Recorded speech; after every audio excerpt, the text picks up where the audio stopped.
adik-adik semua, pernah terfikir tak kalau korang boleh jadi leader? Boleh tak saya jadi leader? Jawapan dia, yes. Why not? Why not me? Kita kena ada set yang macam tu tau. Why not me? Kalau dia boleh, why not me?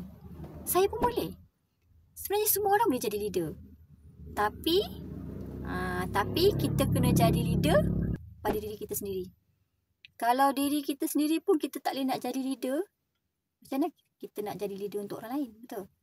So, start sekarang jadi leader pada diri kita sendiri. Sebab benda tu akan guide kita untuk kita jadi leader pada orang lain pula.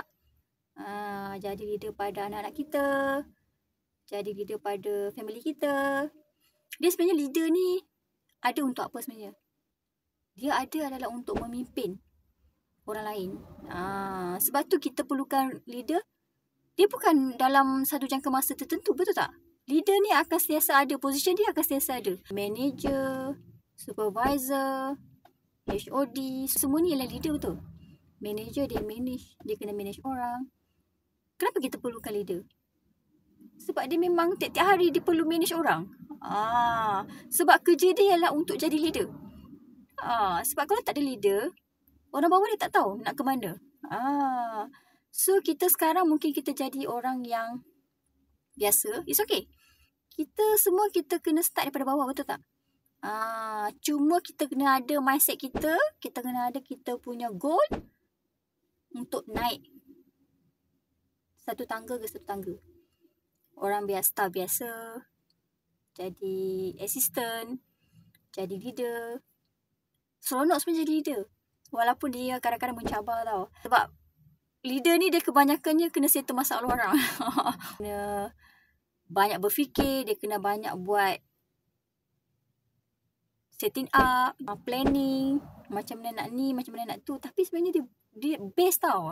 Dia makin mencabar lagi makin best untuk kita. Sebab kita akan jadi makin cekap, best tau jadi leader ni. So kita kena selalu kita setkan, okay, hari-hari saya pergi kerja, saya nak gain pengalaman sebaik mungkin. Belajar daripada orang atasan.